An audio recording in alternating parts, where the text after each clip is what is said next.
Hello दोस्तों, स्वागत है आपका जीएसआईक्यू एजुकेशन के इस यूट्यूब चैनल पे। एनसीईआरटी साठ संग्रह का ये मॉडर्न हिस्ट्री का जो हमारा एपिसोड चल रहा था, जिसमें कुछ कारणवश से मैं इधर एपिसोड लेकर के नहीं आ रहा था, लेकिन आज जो एपिसोड आज से कंटिन्यूअसली आएंगे आप लोगों को, चूंकि ईएसआई का भी एग्जाम है, नजदीक 6 को ही है, तो कोशिश करूंगा कि 6 के पहले मैं सारे वीडियो को कंप्लीट कर दूं सारे सब्जेक्ट्स के। ठीक है, तो ये जो है आज हम लोग इस एपिसोड में जो बाकी रह गया था हमारा मॉडर्न हिस्ट्री का, जिसमें क्रिप्स मिशन एवं भारत छोड़ो आंदोलन, पिछले वीडियो में हम लोगों ने पाकिस्तान की मांग तक हम लोगों ने किया हुआ था। अगर आप लोगों ने उसको नहीं देखा है तो डिस्क्रिप्शन बॉक्स में लिंक मिल जाएंगे, उसके थ्रू आप लोग प्लेलिस्ट में चले जाइए और वहां से देख लीजिए। और भी वीडियोज के लिंक वहां पे मिल जाएंगे, और भी सब्जेक्ट्स के, उसको भी आप लोग देख सकते हैं। तो चलिए हम शुरू करते हैं। वीडियो पे नए हैं तो आप लोग इस चैनल को अगर अच्छा लगता है तो सब्सक्राइब कर लीजिए और अपनी सुझाव कमेंट बॉक्स में जरूर दीजिएगा। आज हम लोग चालू करेंगे क्रिप्स मिशन एवं भारत छोड़ो आंदोलन। मतलब कि आज भारत को हम लोग आजादी मतलब अंग्रेजों को बोलेंगे कि भाई तुम लोग यहाँ से भारत छोड़ो। ठीक है, देखते हैं इंपॉर्टेंट प्रश्नों को कि क्या क्या है, और जो लगेगा हमको कि हाँ यहाँ पे कुछ डिस्क्रिप्शन समझाना चाहिए, मैं समझाते चलूंगा। इसमें एनसीईआरटी सार संग्रह जो है, मैं बता दूं कि ये महेश कुमार बर्णवाल की एक बहुत ही शानदार पुस्तक है। तो उसी का ये पीडीएफ के थ्रू मैं आप लोगों को यहाँ पे कवर करवाता हूँ। इम्पोर्टेंट प्रश्नों का ये संग्रह है, जो एग्जाम में इसमें से प्रश्न आते हैं और आने की संभावना रहती है। तो चलिए पहला प्रश्न देखते हैं हम कि भारत में स्वशासन स्थापित करने के उद्देश्य से ब्रिटेन द्वारा क्रिप्स मिशन की घोषणा कब की गई? तो मार्च 1942 में क्रिप्स मिशन की घोषणा की गई थी। वो क्रिप्स मिशन क्यों, मतलब उसकी घोषणा की गई थी, क्योंकि भारत में स्वशासन को स्थापित जो करना था, उसी के उद्देश्य को मतलब ब्रिटेन के द्वारा क्या किया, क्रिप्स मिशन की घोषणा कर दी गई थी। यहाँ पे एक बॉक्स है, देखते हैं। इंपॉर्टेंट फैक्चुअल इंफॉर्मेशन दिया गया है कि द्वितीय विश्व युद्ध में जापान की बढ़ती हुई शक्ति को देखते हुए अंतर्राष्ट्रीय समुदाय, विशेषकर अमेरिका, चीन एवं ऑस्ट्रेलिया ने ब्रिटेन पर भारत को स्वतंत्र करने के लिए दबाव बढ़ाया। परिणाम स्वरूप ब्रिटिश प्रधानमंत्री जो विंस्टन चर्चिल उस समय के थे, तथा स्टैफोर्ड क्रिप्स के नेतृत्व में एक दल भारतीय नेताओं से वार्ता हेतु मार्च 1942 में भारत को भेजा गया। नेक्स्ट देखते हैं कि क्रिप्स मिशन के कुछ प्रमुख प्रावधान क्या-क्या थे। तो इसके प्रावधान में हम लोग देखते हैं, तो क्रिप्स मिशन के प्रमुख प्रावधान में पहला प्रावधान था कि युद्ध के बाद भारत को डोमिनियन राज्य का दर्जा दिया जाएगा।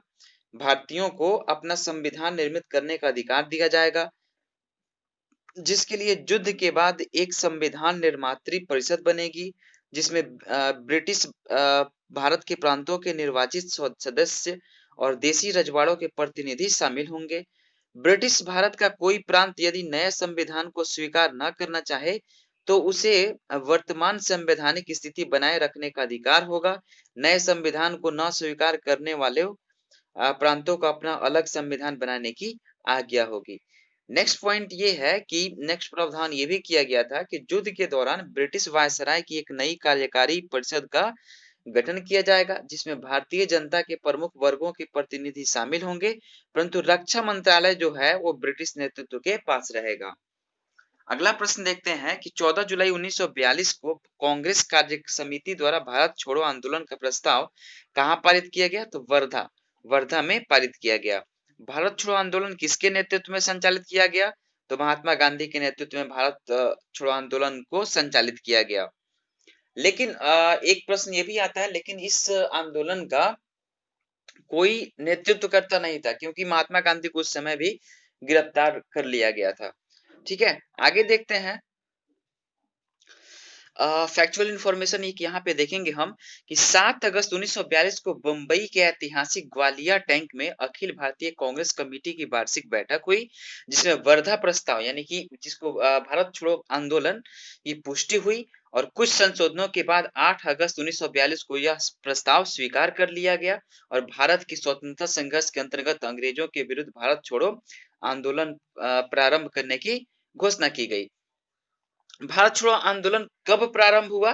तो ये 9 अगस्त 1942 को प्रारंभ हुआ था और 8 अगस्त 1942 को यह प्रस्ताव स्वीकार कर लिया गया था। कंफ्यूजन दे देता है कि शुरू कब हुआ, तो शुरू हुआ था 9 अगस्त 1942 को, लेकिन ये मतलब प्रस्ताव को स्वीकार कब किया गया? तो 8 अगस्त 1942 को।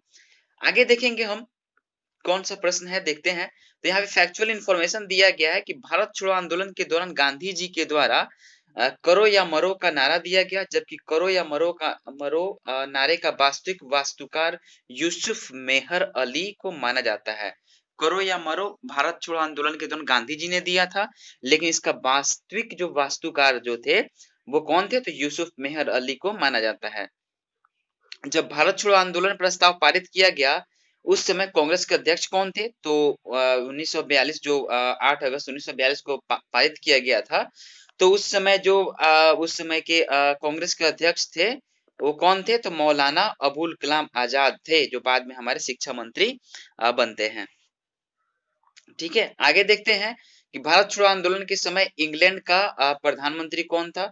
तो भारत छोड़ो आंदोलन के समय इंग्लैंड का जो प्रधानमंत्री कौन थे, तो विंस्टन चर्चिल, यानी कि 1942 में कौन थे, तो विंस्टन चर्चिल थे।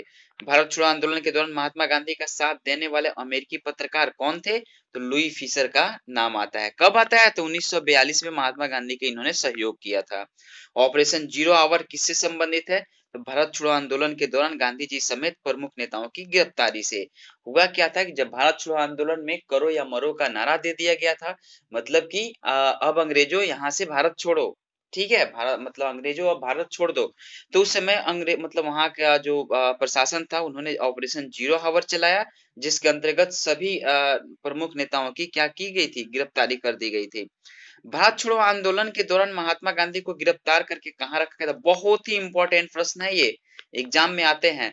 भारत छोड़ो आंदोलन के दौरान महात्मा गांधी को गिरफ्तार करके आगा खां पैलेस जो पूना में है वहीं पे रखा गया था। भारत छोड़ो आंदोलन के दौरान जेल से फरार होने में होकर किसने भूमिगत गतिविधियों को संगठित किया था, तो भारत छोड़ो आंदोलन में जो क्या हुआ था, जेल से फरार कौन हो गए थे, तो जयप्रकाश नारायण, और भूमिगत होकर के यानी कि अंडरग्राउंड होकर के ये गतिविधियों को क्या कर रहे थे, संचालित कर रहे थे। डॉक्टर राजेंद्र प्रसाद को 9 अगस्त 1942 को गिरफ्तार करके कहाँ भेजा गया था, तो बांकीपुर जेल में भेजा गया था। ये बहुत ही प्रसिद्ध क्वेश्चन है, बहुत ही फेमस प्रश्न है ये आता है। एक बॉक्स में देखेंगे कि बॉक्स में क्या है, तो बॉक्स में यही है कि भारत छोड़ो आंदोलन के दौरान उषा मेहता जो थी, राम मनोहर लोहिया, अरुणा आसफ अली, जयप्रकाश नारायण आदि ने प्रमुख शीर्ष नेताओं को गिरफ्तार हो जाने के पश्चात नियमित रूप से रेडियो के माध्यम से आंदोलन का नेतृत्व किया। ये भूमिगत होकर के रेडियो से नेतृत्व करते थे लोग। नेक्स्ट प्रश्न देखते हैं कि भारत छोड़ो आंदोलन के दौरान बलिया में किसके द्वारा समांतर सरकार की स्थापना की गई थी, तो चीतू पांडे के द्वारा समांतर सरकार की स्थापना की गई थी। बंगाल के मिदनापुर जिले में जातीय सरकार की स्थापना किस वर्ष की गई, तो वर्ष 1942 में मिदनापुर जो बंगाल में पड़ता है वहां पे जातीय सरकार की स्थापना की गई थी। भारत छोड़ो आंदोलन को किस अन्य नाम से भी जाना जाता है, तो अगस्त क्रांति, क्योंकि ये अगस्त में चालू हुआ था ना, 9 अगस्त 1942 को शुरू हुआ और 8 अगस्त 1942 को प्रस्ताव को पारित कर दिया गया, और 9 अगस्त से शुरू हुआ तो अगस्त महीने में हुआ था, तो इसलिए अगस्त क्रांति के नाम से इसको जाना जाता है। एक यहाँ पे फैक्चुअल इंफॉर्मेशन देखेंगे कि लॉर्ड लिथगो ने गांधी जी के आंदोलनों को राजनीतिक फिरौती की संज्ञा दी थी। ठीक है, यहाँ पे एक और देखते हैं कि महात्मा गांधी ने क्रिप्स मिशन को उत्तर तिथीय चेक यानी कि क्रिप्स मिशन जो आया हुआ था उसको पोस्ट डेटेड चेक की संज्ञा दी थी। ठीक है, महात्मा गांधी ने दिया था। आगे वाला हम लोग नेक्स्ट देखेंगे, नेक्स्ट टॉपिक देखेंगे हम लोग कि आजाद हिंद फौज वैवल योजना तथा शाही नौसेना विद्रोह। ठीक है, इससे महत्वपूर्ण प्रश्नों को हम देखते हैं। थोड़ा सा यहाँ पे जूम आउट कर लेते हैं ताकि आप लोग अच्छे से दिखाई दे। तो पहला प्रश्न है कि आजाद हिंद फौज का गठन किस वर्ष किया गया था, तो वर्ष 1942 में ही आजाद हिंद फौज का गठन किया गया था। आजाद हिंद फौज का विचार सर्वप्रथम किसने सुझाया था, तो मोहन सिंह ने सुझाया था। ठीक है, जुलाई 1943 में रास बिहारी बोस ने आजाद हिंद फौज की कमान किसे सौंपी थी, तो रास बिहारी बोस ने सुभाष चंद्र बोस को आजाद हिंद फौज की कमान को सौंप दी थी। नेताजी सुभाष चंद्र बोस ने स्वतंत्रता की अस्थायी सेना का गठन कहां पर किया था, तो सिंगापुर में किया था। सुभाष चंद्र बोस ने झांसी रेजिमेंट के नाम से एक महिला रेजिमेंट का गठन किया था। आजाद हिंद फौज के 3 अन्य ब्रिगेडों के नाम क्रमशः सुभाष ब्रिगेड, नेहरू ब्रिगेड तथा गांधी ब्रिगेड रखे गए थे। नेक्स्ट देखते हैं कि किस देश के साथ सुभाष चंद्र बोस को अंडमान एवं निकोबार द्वीप सौंपा था, किस देश के द्वारा सुभाष चंद्र बोस को अंडमान एवं निकोबार द्वीप सौंपा गया था, तो जापान ने इनको सौंप दिया था। और वहीं अभी हाल-फिलहाल की बात है कि जो रॉस द्वीप है, ठीक है? अंडमान निकोबार के पास जो रॉस द्वीप है उसका नाम बोस द्वीप कर दिया गया है। नील द्वीप को शहीद द्वीप के नाम से जाना जाता है, ठीक है? और एक और द्वीप कौन-सा है आप लोग कमेंट सेक्शन में बताइए। सुभाष चंद्र बोस द्वारा अंडमान तथा निकोबार का नया नामकरण क्या किया गया था? तो शहीद द्वीप एवं स्वराज द्वीप यानी अंडमान निकोबार द्वीप समूह का नामकरण है तो शहीद द्वीप है और स्वराज द्वीप है। नेक्स्ट देखते हैं कि 6 जुलाई 1944 को आजाद हिंद फौज के रेडियो को एक प्रसारण में महात्मा गांधी को संबोधित करते हुए सुभाष चंद्र बोस ने कहा, क्या कहा था कि भारत की स्वतंत्रता के लिए अंतिम युद्ध प्रारंभ हो चुका है। राष्ट्रपिता मतलब राष्ट्रपिता पहली बार इन्होंने महात्मा गांधी को राष्ट्रपिता कह करके बुलाया था। भारतीय स्वतंत्रता के इस पवित्र युद्ध में हमें आपका आशीर्वाद चाहिए। इन्होंने रेडियो के थ्रू इन्होंने मतलब आशीर्वाद मांगा था और बोला था कि एक बार फिर से बता रहा हूँ कि भारत की स्वतंत्रता के लिए अंतिम युद्ध प्रारंभ हो चुका है राष्ट्रपिता। भारतीय स्वतंत्रता के इस पवित्र युद्ध में हमें आपका आशीर्वाद चाहिए। भारतीय स्वतंत्रता संघर्ष के दौरान किसने द फ्री इंडियन लीजन नामक योजना बनाई थी? तो सुभाष चंद्र बोस ने बनाई थी। दिल्ली चलो, जय हिंद तथा तुम मुझे खून दो मैं तुम्हें आजादी दूंगा का नारा किसके द्वारा दिया गया था? तो नेताजी सुभाष चंद्र बोस के द्वारा दिया गया था। सुभाष चंद्र बोस को देश नायक की उपाधि किसके द्वारा प्रदान की गई थी? तो रविंद्रनाथ टैगोर ने इनको देश नायक यानी कि हीरोज ऑफ नेशन, ठीक है, हीरो ऑफ नेशन को उपाधि इन्होंने रविंद्रनाथ टैगोर ने दी थी। महात्मा गांधी जी द्वारा सुभाष चंद्र बोस को देशभक्तों का देशभक्त यानी सभी देशभक्तों का देशभक्त की उपाधि महात्मा गांधी ने इनको दिया था। वर्ष 1945 सरकार के प्रति निष्ठा न रखने के आरोप में किसके ऊपर लाल किला मुकदमा चलाया था? तो आजाद हिंद फौज के ऊपर सरकार के प्रति ये निष्ठा नहीं रखते थे, इसी वजह से इन पे मुकदमा चलाया गया था। और क्यों रखने जाए भाई, आप ही लोग बताइए क्यों रखने जाए? जो हमारे देश को लूट रहा है, हमारे देश को लूटते आया है, उसके प्रति हम निष्ठा रखेंगे, उस गवर्नमेंट के प्रति निष्ठा रखेंगे? बिल्कुल नहीं। तो इसलिए क्या किया गया था, उस समय तानाशाही थी अंग्रेजों की, तो उसने लाल किला मुकदमा इन पे दायर कर दिया था। ये फैक्चुअल इंफॉर्मेशन देखेंगे कि ब्रिटिश सरकार ने आजाद हिंद फौज के सैनिकों तथा अधिकारियों को गिरफ्तार कर नवंबर 1945 में दिल्ली के लाल किला में उन पर मुकदमा चलाया। इसमें 3 अभियुक्तों यानी कि प्रेम सहबल, गुरु बख्श सिंह ढिल्लो एवं शाहनवाज खान को फांसी की सजा तथा राशिद अली को 7 वर्ष के कारावास का दंड निर्धारित किया गया, परंतु बाद में जनता के भारी विरोध के कारण उन्हें दोष मुक्त कर दिया गया। किस वायसराय के द्वारा आजाद हिंद फौज के अभियुक्तों को क्षमा कर दिया गया? तो लॉर्ड वेबल ने क्षमा कर दिया था। ओके, नेक्स्ट प्रश्न देखेंगे कि वर्ष 1944 में सीआर फार्मूला किसके द्वारा प्रस्तुत किया गया था? तो सीआर फार्मूला जो सी राजगोपालचारी के द्वारा प्रस्तुत किया गया था। भारतीय राजनीतिक गतिरोधों को दूर करने के लिए वेबल योजना कब प्रस्तुत की गई थी? तो 14 जून 1945 को वेबल योजना प्रस्तुत की गई थी। वेबल योजना पर विचार करने के लिए आयोजित शिमला सम्मेलन में कांग्रेस की ओर से किसने प्रतिनिधित्व किया था? तो मौलाना अबुल कलाम आजाद ने प्रतिनिधित्व किया था। नेक्स्ट प्रश्न देखेंगे कि भारतीय राष्ट्रीय कांग्रेस का लगातार 6 वर्षों तक अध्यक्ष रहने वाले व्यक्ति कौन थे? भारतीय राष्ट्रीय कांग्रेस का लगातार 6 वर्षों तक अध्यक्ष रहने वाले व्यक्ति कौन थे? तो मौलाना अबुल कलाम आजाद सबसे ज्यादा लंबे समय तक ये भारतीय राष्ट्रीय कांग्रेस की अध्यक्षता इन्होंने ही किया था। आजाद हिंद फौज के विरुद्ध मुकदमे में कांग्रेस द्वारा गठित आजाद हिंद फौज की बचाव समिति का अध्यक्ष कौन था? तो भूला भाई देसाई थे। आजाद हिंद फौज दिवस कब मनाया जाता है? तो 12 नवंबर 1945 को मनाया जाता है। यहाँ पे देखेंगे शाही नौसेना विद्रोह क्या था, कब हुआ था? तो 18 से 23 फरवरी के बीच 1946 में हुआ था। देखेंगे क्यों हुआ था, तो रॉयल इंडियन नेवी के विद्रोह की शुरुआत 18 फरवरी को हुई जब बंबई में नौसैनिक जहाज HMIS तलवार के 1100 नाविकों ने नस्लवादी भेदभाव और खराब भोजन के प्रतिवाद में हड़ताल कर दी थी। सैनिकों की मांग यह भी थी कि नाविक BC दत्त को, जिसे जहाज की दीवारों पर भारत छोड़ो लिखने के आरोप में गिरफ्तार कर लिया गया, उसको रिहा किया जाए। सैनिकों की ये मांग थी कि मतलब जिसने जहाज की दीवारों पर भारत छोड़ो लिख दिए थे, तो उनके आरोप में उन लोगों को गिरफ्तार कर लिया गया था, तो इसलिए उनको रिहा करने के लिए सैनिकों की यह मांग थी। इस देशव्यापी विस्फोट की स्थिति में वल्लभ भाई पटेल ने हस्तक्षेप किया। पटेल व जिन्ना ने उन्हें आत्मसमर्पण की सलाह दी। विद्रोहियों ने आत्मसमर्पण करते हुए कहा कि हम भारत के सामने आत्मसमर्पण कर रहे हैं, ब्रिटेन के सामने कभी नहीं, ब्रिटेन के सामने नहीं। 26 जनवरी 1950 को भारत का संविधान लागू हुआ और इसी के साथ भारत एक स्वतंत्र यानी कि गणतंत्र मतलब रिपब्लिक राष्ट्र बन गया। आगे का टॉपिक देखेंगे कैबिनेट मिशन, संविधान सभा तथा अंतरिम सरकार का गठन। इससे महत्वपूर्ण प्रश्नों को देख रहे हैं हम। तो पहला प्रश्न ये है कि ब्रिटिश प्रधानमंत्री एटली जो लेबर पार्टी का था द्वारा भारतीय नेताओं से बातचीत करने के लिए किस संसदीय दल का गठन किया गया? तो कैबिनेट मिशन का गठन किया गया। कैबिनेट मिशन कब आया? तो कैबिनेट मिशन जो था वो 24 मार्च 1946 को आया था। कैबिनेट मिशन की अध्यक्षता ब्रिटेन में भारत के मंत्री लॉर्ड पैथिक लॉरेंस के द्वारा की गई तथा इसमें शामिल 2 अन्य सदस्य थे, स्टेफोर्ड क्रिप्स तथा एवी अलेक्जेंडर इसमें शामिल थे। कैबिनेट मिशन के भारत आगमन के समय कांग्रेस के अध्यक्ष कौन थे? तो कांग्रेस के अध्यक्ष जो कैबिनेट मिशन आया था उसमें भारत के अध्यक्ष कांग्रेस के अध्यक्ष जो थे और मौलाना अबुल कलाम आजाद थे। कैबिनेट मिशन के आगमन के समय भारत का वायसराय कौन था? तो लॉर्ड वेवेल था।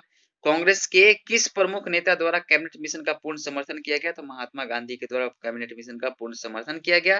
कैबिनेट मिशन के प्रमुख प्रावधान कौन-कौन से पूछे जा सकते हैं ना? तो ये तो पहला प्रावधान था भारत की एकता बनाई रखी जाए। मुस्लिम लीग की पाकिस्तान की मांग को यहाँ पे रिजेक्ट कर दिया गया था कैबिनेट मिशन में। भारत एक संघ होगा जिसमें ब्रिटिश प्रांत तथा देसी रियासतें शामिल होगी। संविधान सभा का गठन किया जाएगा जिसमें प्रांतीय विधानसभा तथा देसी रियासतों के प्रतिनिधि भी शामिल होंगे। नेक्स्ट प्रश्न है कि कैबिनेट मिशन योजना को स्वीकार करके मुस्लिम लीग द्वारा प्रत्यक्ष कार्यवाही दिवस कब मनाया गया? तो 16 अगस्त 1946 को प्रत्यक्ष मुस्लिम लीग ने 1946 को 16 अगस्त 1946 को प्रत्यक्ष कार्यवाही दिवस मनाया। प्रत्यक्ष कार्यवाही दिवस के दौरान हुए हिंसक घटनाओं को शांत कराने के लिए गांधी जी कहाँ गए थे? तो नोआखली गए थे। नोआखली कहाँ है? तो बांग्लादेश में है, वर्तमान बांग्लादेश में है। उस समय पश्चिम बंगाल ही बोला जाता था। नोआखली में गांधी जी के विवेक एवं साहस को देखकर माउंटबेटन ने उन्हें कौन सी उपाधि दी थी? तो वन मैन बाउंड्री फोर्स की इनको उपाधि दी थी। किसने दी थी? तो लॉर्ड माउंटबेटन ने दी थी। 1922 के कांग्रेस अधिवेशन में किसके द्वारा यह विचार प्रस्तुत किया गया कि भारतीय संविधान भारतीयों की इच्छा के अनुसार से ही होगी? तो महात्मा गांधी ने यह मतलब प्रस्तुत किया था, यह विचार को प्रस्तुत किया था। संविधान सभा के गठन का प्रावधान किस मिशन के अंतर्गत किया गया था? तो कैबिनेट मिशन के अंतर्गत किया गया था। नेक्स्ट प्रश्न देखते हैं हम यहाँ पे कि नेक्स्ट प्रश्न नहीं है, यहाँ पे फैक्चुअल इंफॉर्मेशन है। तो कैबिनेट मिशन योजना का एक सेकेंड यहाँ पे रुकिए, पेन ले लेता हूँ। हाँ, कैबिनेट मिशन योजना के अनुसार जुलाई 1946 में संविधान सभा के चुनाव हुए थे जिसमें प्रांतों के लिए 296 सदस्यों के लिए ये चुनाव हुए थे, जिसमें से 208 मुस्लिम लीग के तथा 73 कांग्रेस के 208, मुस्लिम लीग के 73 तथा अन्य 15 अन्य दलों और स्वतंत्र उम्मीदवार निर्वाचित हुए थे। 296 सदस्यों के लिए ही ये चुनाव हुए थे। संविधान सभा का पहला सत्र कब आयोजित किया गया था? तो 9 दिसंबर 1946 को आयोजित किया गया था। 9 दिसंबर 1946 को संविधान सभा का किसे अस्थायी सदस्य चुना गया? तो डॉक्टर सच्चिदानंद सिन्हा को चुना गया। बाद में अस्थायी रूप से डॉक्टर राजेंद्र प्रसाद को कर दिया गया। वहीं नेक्स्ट प्रश्न है कि 11 दिसंबर 1946 को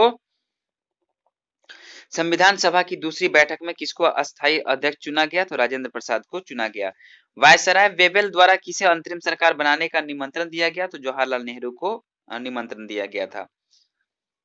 नेक्स्ट क्वेश्चन देखते हैं कि जवाहरलाल नेहरू के नेतृत्व में अंतरिम सरकार का गठन कब किया गया? तो 2 सितंबर 1946 को किया गया।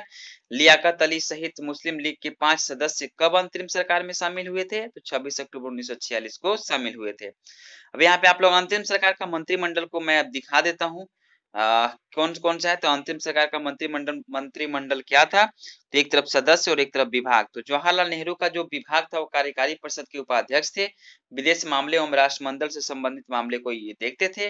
वल्लभ भाई पटेल थे वो गृह, सूचना एवं प्रसारण विभाग तथा रियासत संबंधी मामले को देखते थे। बलदेव सिंह जो थे वो रक्षा विभाग से संबंधित थे।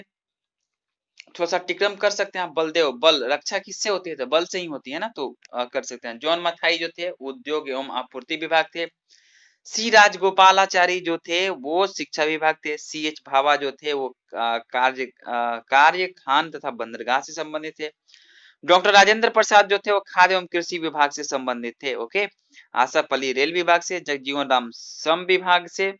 लियाकत अली खान जो है वो वित्त विभाग से संबंधित थे।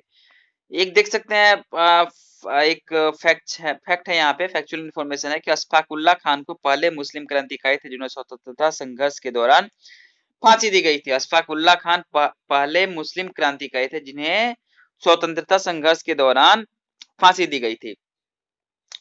नेक्स्ट यहाँ पे हम देखते लेते हैं। नेक्स्ट जो पॉइंट है हमारा टॉपिक है वो भारत का विभाजन एवं स्वतंत्रता। ठीक है, तो ये जो है हमारा लास्ट टॉपिक होगा। ठीक है, भारत का विभाजन एवं स्वतंत्रता। ठीक है, तो देख लेते हैं। तो 20 फरवरी 1947 को किस ब्रिटिश प्रधानमंत्री द्वारा जून 1948 से पहले भारत छोड़ने की घोषणा की गई थी? तो क्लीमेंट एटली ने 20 फरवरी 1947 को क्या हुआ था, ये जून 1948 से पहले भारत छोड़ने की इन्होंने घोषणा कर दी थी। किसने? क्लीमेंट एटली ने किया था। ठीक है, नेक्स्ट देखते हैं। नेक्स्ट प्रश्न यहाँ पे देखेंगे कि क्लीमेंट एटली ने लॉर्ड वेवेल के स्थान पर किसे वायसराय नियुक्त किया? तो लॉर्ड माउंटबेटन को यहाँ पे वायसराय नियुक्त किया था। माउंटबेटन द्वारा विभाजन के साथ सत्ता हस्तांतरण के लिए योजना कब प्रस्तुत की गई थी? तो 3 जून 1947 को माउंटबेटन ने क्या किया था कि विभाजन के साथ साथ सत्ता हस्तांतरण भी की जो योजना थी उसको भी प्रस्तुत कर दी गई थी। किस योजना को 3 जून योजना के नाम से जाना जाता है? तो ये माउंटबेटन योजना के नाम से को 3 जून योजना के नाम से जाना जाता है। और अगस्त क्रांति के नाम से किसे जाना जाता है? वही भारत छोड़ो आंदोलन। भारत छोड़ो आंदोलन कब हुआ था? तो प्रस्ताव जो पारित हुआ था वो 8 अगस्त को हुआ था, और प्रस्ताव जो मतलब इम्प्लीमेंट जो हुआ था शुरू जब हुआ था वो 9 अगस्त 1942 को हुआ था। आगे देखते हैं कि माउंटबेटन योजना के प्रमुख प्रावधान को यहाँ पे देख लेते हैं। क्या क्या माउंटबेटन योजना के प्रमुख प्रावधान थे? तो पंजाब और बंगाल में हिंदू मुसलमान बहुसंख्यक जिलों के प्रांतीय विधानसभा के सदस्यों की अलग बैठक बुलाई जाए और उनके प्रतिनिधियों को यह निश्चय करना था कि प्रांत का विभाजन हो अथवा नहीं हो। ठीक है, आगे नेक्स्ट पॉइंट है प्रावधान में अगला पॉइंट है कि विभाजन होने की दशा में 2 डोमिनियन जैसे कि भारत और पाकिस्तान तथा 2 संविधान सभाओं का निर्माण किया जाए। ये माउंटबेटन का मतलब वो प्लानिंग था। और ये कहा जाता है ना कि मतलब भारत का जो विभाजन करने का जो योजना था वो माउंटबेटन के दिमाग की योजना थी। ठीक है, उसने ही भारत और पाकिस्तान दोनों बंटवारा का योजना जो तैयार किया था, कौन किया था? तो माउंटबेटन ने किया था।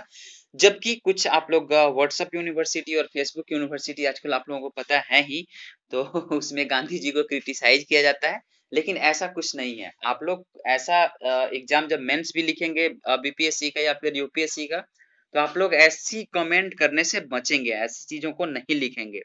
ठीक है, कि गांधी जी ने ही भारत और पाकिस्तान का विभाजन करवाया था, ऐसा कुछ नहीं है।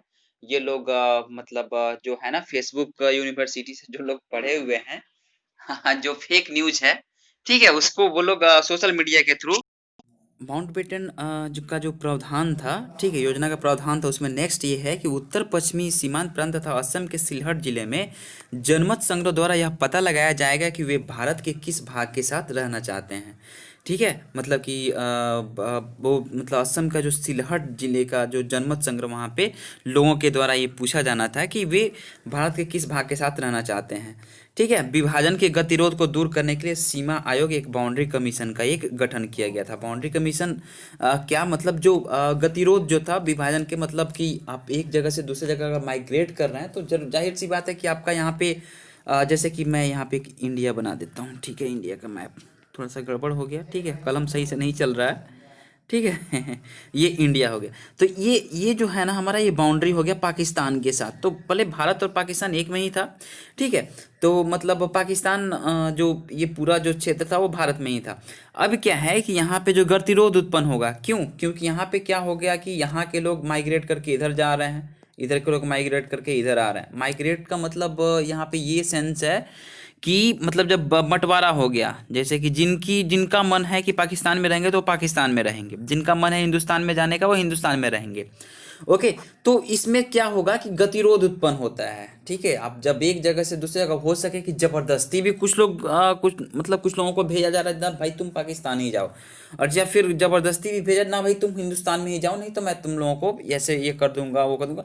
मतलब विभाजन हुआ था वो मतलब प्रांत को लेकर के हुआ था, लेकिन बाद में एक कम्युनिटी वाइज विभाजन हो गया, हिंदू मुस्लिम का विभाजन हो गया, ठीक है। तो गतिरोध उसमें मतलब उत्पन्न हो गया। तो उसी गतिरोध को दूर करने के लिए एक सीमा आयोग यानी कि बाउंड्री कमीशन का गठन किया गया, जो बाद में हम लोग देखेंगे कि जो सिरिल रेड क्लिफ जो हैं उन्होंने इस कमीशन का गठन किया था, और यही red Cliff Cyril red Cliff के नाम पे यहाँ पे बाउंड्री एक का निर्माण किया गया, जिसको रेड क्लिफ बाउंड्री के नाम से जाना जाता है। और रेड क्लिफ सीमा रेखा जो है वो भारत और पाकिस्तान को अलग करती है। ओके। आगे देखते हैं कि भारत विभाजन के संदर्भ में वर्ष 1947 में नियुक्त सीमा आयोग की अध्यक्षता किसने की थी? तो सिरिल रेड क्लिफ ने की थी, जिसको रेड क्लिफ सीमा के नाम से जाना जाता है। कांग्रेस के किस अधिवेशन में भारत के विभाजन का प्रस्ताव स्वीकृत किया गया था? तो दिल्ली अधिवेशन में मतलब क्या किया था, भारत के विभाजन का प्रस्ताव को स्वीकृत कर लिया गया था। भारत का विभाजन स्वीकार किए जाने के समय कांग्रेस का अध्यक्ष कौन था? तो जेबी कृपलानी थे। तो वह कौन राष्ट्रवादी मुस्लिम नेता था जिसने विभाजन को कभी स्वीकार नहीं किया था?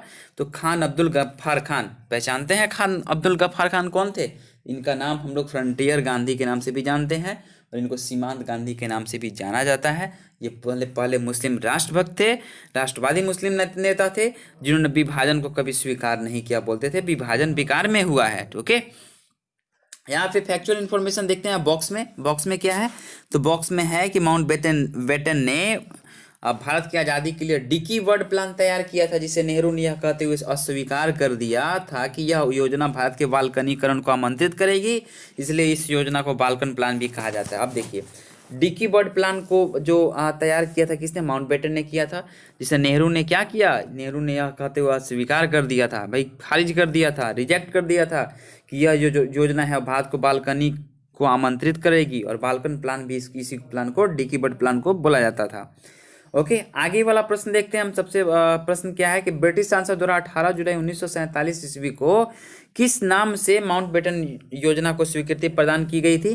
तो भारतीय स्वतंत्रता अधिनियम 1947 मतलब जो था माउंट बेटन योजना को स्वीकृति प्रदान की गई थी। थोड़ा देर के लिए मैं आप लोगों को रोकना चाहूँगा, आप लोगों को एक इंपॉर्टेंट चीज़ मैं ये बताना चाहूँगा कि टेलीग्राम लिंक को ज्वाइन कर लीजिएगा। वहाँ पे मैंने कुछ इन्फॉर्मेशन एक डाला हुआ था कि ये GSIQ एजुकेशन जो यूट्यूब चैनल है ये नया चैनल है, ठीक है, बहुत ही नया चैनल है।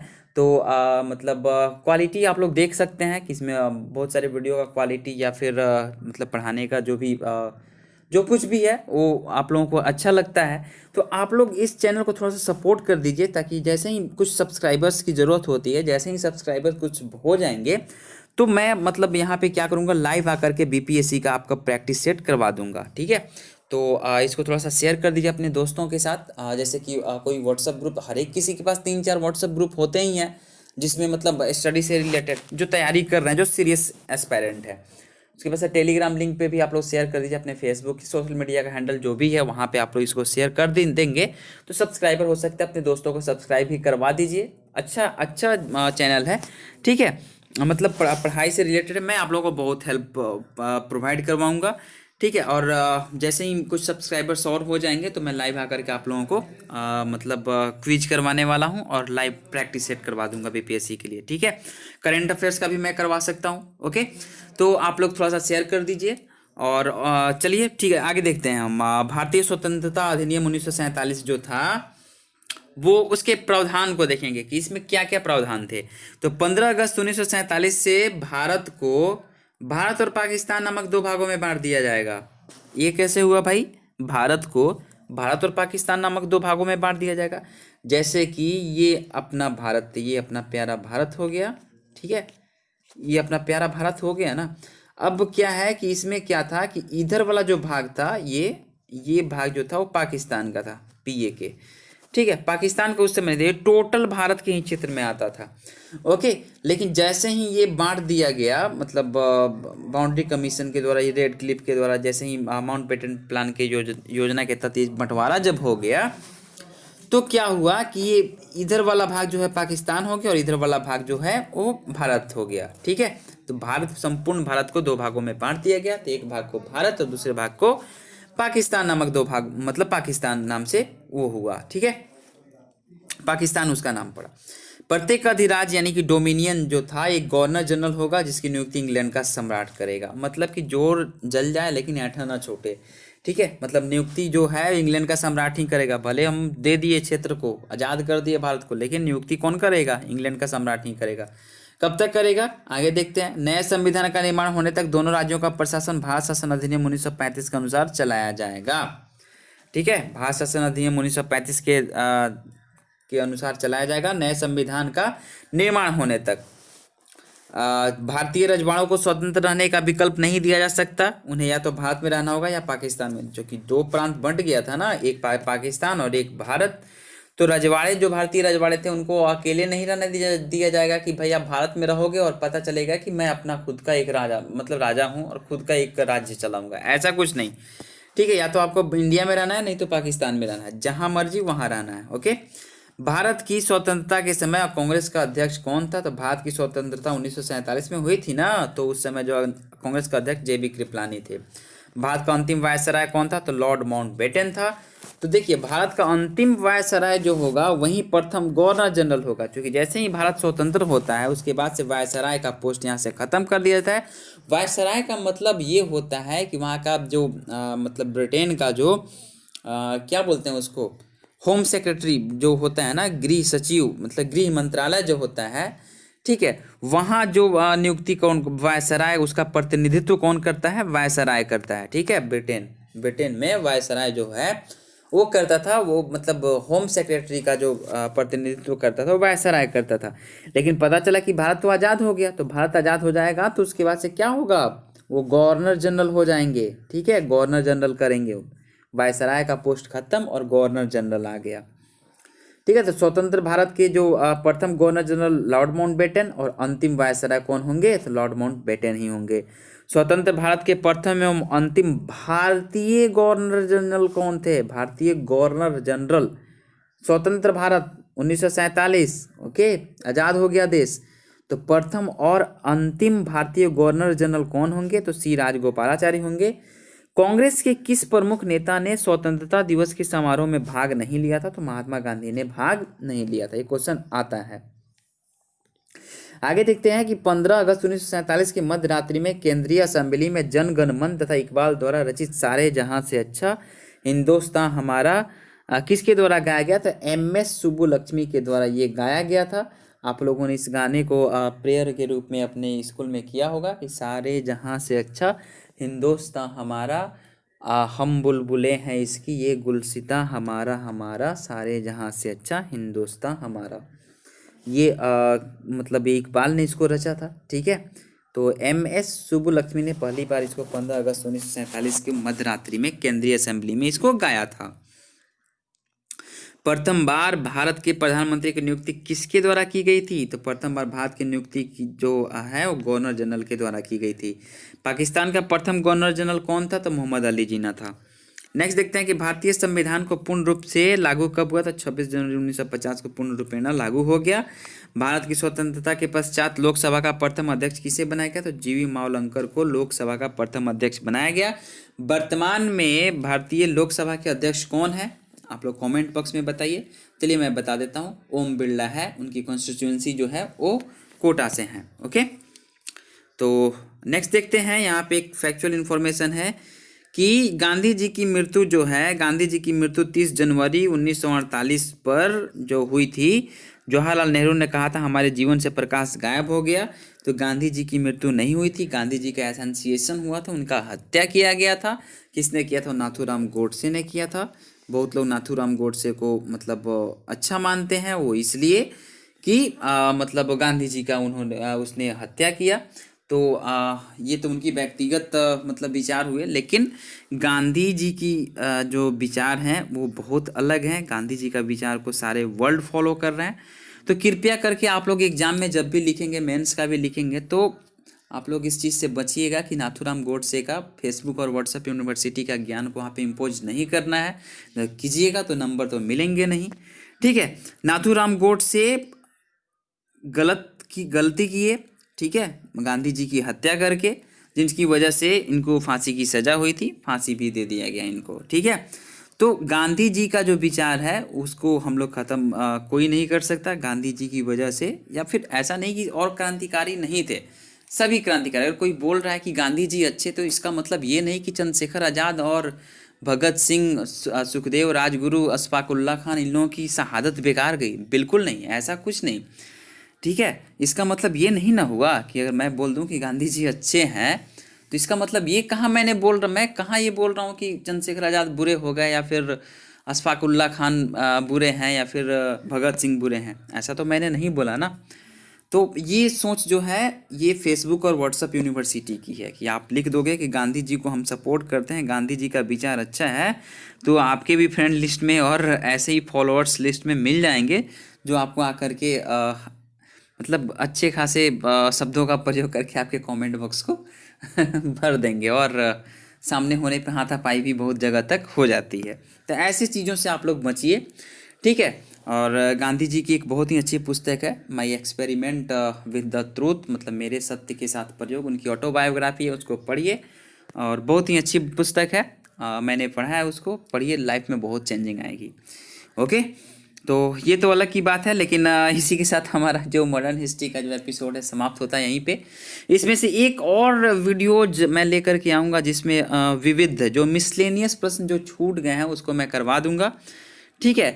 और आप लोग प्लेलिस्ट में जाइए, और लिंक के थ्रू प्लेलिस्ट में जाइए, वहाँ पे बहुत सारे लेक्चर आपको मॉडर्न हिस्ट्री के, और इसके साथ साथ मतलब एंशियंट हिस्ट्री के, मिडिवल हिस्ट्री के, और पॉलिटी हो गया, फिर से ज्योग्राफी हो गया, इन्वायरमेंट एंड इकोलॉजी हो गया, साइंस का हो गया, सारा वीडियो जो वहाँ पे मिल जाएगा, ठीक है।